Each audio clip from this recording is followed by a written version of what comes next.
Hey family, good morning. This is Leontini, Black History 365. Today I'm just going to share information about my journey to Charlottesville and give you some time to reflect and share your story with your friends and family in writing and video or just in a chat about your journey, how you ended up where you are. Maybe you were born there, or maybe you migrated there. But this is just a story to emphasize where we should be in this place and time in history. People always ask all of us, where are you from? They rarely ask you, where do you live? They will ask you, where are you from? And so when people ask me where I'm from, I always say I'm from West Virginia because that's where I grew up. That's where I'm from. That's where my parents grew up. I have cousins. My mother still lives there. I have family there. I don't live there any longer, but that's where I consider home, Piedmont, West Virginia. And people will ask, well, who are your people there? And I'll say my people are the Clays. They're the Gators. They're the Redmonds. They're the Spillers, they're the Washingtons, they're the Prices, whatever the surnames are for my family. But the truth is that it's not really the communities where we're from, it's the communities where we live. And sometimes we might think that we're from a certain place, and we might be at that moment in time, but where were our ancestors from? Because often those traditions and those cultures that we hold on to or that kind of become ingrained in our family come from our original places where they lived. So, for example, both of my grandparents on my father's side of the family, they were from Madison County, Virginia. And so my grandmother, during the summer, she would travel for homecomings. They called them, home camp meetings is what they called them. And she loved coming back to Virginia. And she would always come back and have all these goodies, and she loved Virginia ham. So she always brought a Virginia ham back. But she was from Virginia. She considered herself to be from Virginia. When we were growing up, we were taught that Virginia was not the place to move because it was bad. It was the Confederacy. That's in elementary school. And then the people in Virginia were told not to move to West Virginia because the dumb people lived in West Virginia. They were hillbillies. So you got to be careful what you say about people. But anyway, you should be proud from where you should be proud of your roots. And that's the good, bad, and the ugly, and the beautiful. Just be proud of all of it. So I'm going to just share a couple of notes that I think might be interesting, and we all can talk about that with our families. I remember talking to my father in the 1970s when the school system hired our first black teacher. Her name was Shirley Coleman. We called her Caddy Coleman. And she was our health and phys ed teacher. And I was so excited because I had never had a black teacher before. And he said, I don't know why you're so excited. He said, all my teachers were black. I never had a white teacher. And I never thought about that. It just never occurred to me. And so his segregation and his journey through school was very different from mine because of segregation. He attended Howard High School in Piedmont, West Virginia. And here's his yearbook. And then that's some pictures of his basketball team, some of the members of the class. And Howard was there from 1877 to 1955. Let me see if I can find another picture. Some of the faculty and teachers there. So I told my dad, I said, if you don't leave me anything else in your will, I want your Howard school history so that I can keep it and cherish it and pass it on to the next generation. And then here is in Piedmont. This is Water Street in Piedmont, West Virginia. And this is the copy of one of the books that I wrote called Paxton Street. But this is actually Water Street in Piedmont. In many of our communities, they don't look beautiful and fancy and country club, but there was so much love and so much sharing in our community. And we had a rah-rah spirit for everyone. We wanted people to succeed. We don't see that much today. We want people to, we want to tear people down, which I think is terrible. We should always, I believe, try to uplift people, educate them, instead of tear down. But we can be constructive in our criticism, and that constructive criticism is to make us better. And I think that we got that in my community, at least. A couple of years ago, I think maybe 2 years ago, Chuck Green and his committee did a wonderful book on the Piedmont schools. And here's Piedmont High School. That's the high school that I attended. And the Davis Free School. That was my elementary school. And then this was Howard High School.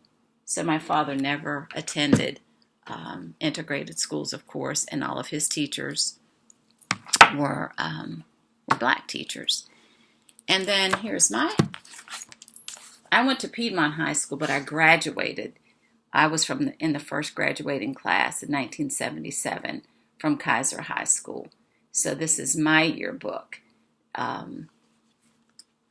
which, at that point in time, obviously it was an integrated school. And then we had the Golden Tornado pageant, and I'm in there with my friend Becky, and then the winner, the queen, and there's the court. So I had a different experience.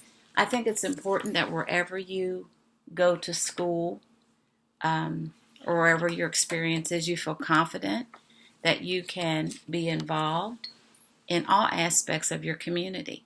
So because they integrated the schools didn't mean that you couldn't be successful and active. It might have been a little more difficult because the black schools were closed and the black children went to the white schools. So it could have been more challenging for me. It really wasn't that challenging. I just jumped in and did what I wanted to do and took advantage of what there was to offer. So when we move around, or when people ask us where you're from, I will say I live in Charlottesville, Virginia.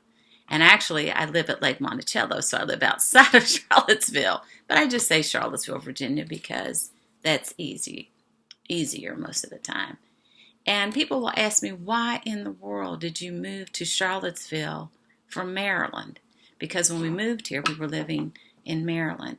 And they thought that I'd moved from the Washington, D.C. area, the Delmarva. But I actually moved here from Western Maryland. And that's a different experience. And I say, I moved here because I wanted a new experience. But the truth is that when the Most High closes certain doors, He puts us on a journey, and sometimes we don't know what that journey means.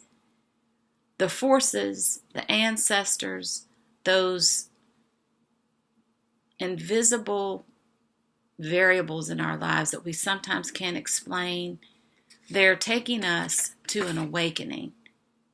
And so if something is happening in your life and a door is being permanently closed so that you won't return, it means that there's some greater good, some greater opportunity, and you're supposed to be in that moment. And that's really what happened to me. When we moved to Charlottesville, I fell in love with the area. It's a beautiful area. I saw myself living here long term. There were opportunities, not that there weren't some challenges. There were a lot of challenges that I also faced here. But at the end of the day, I really enjoyed meeting the people.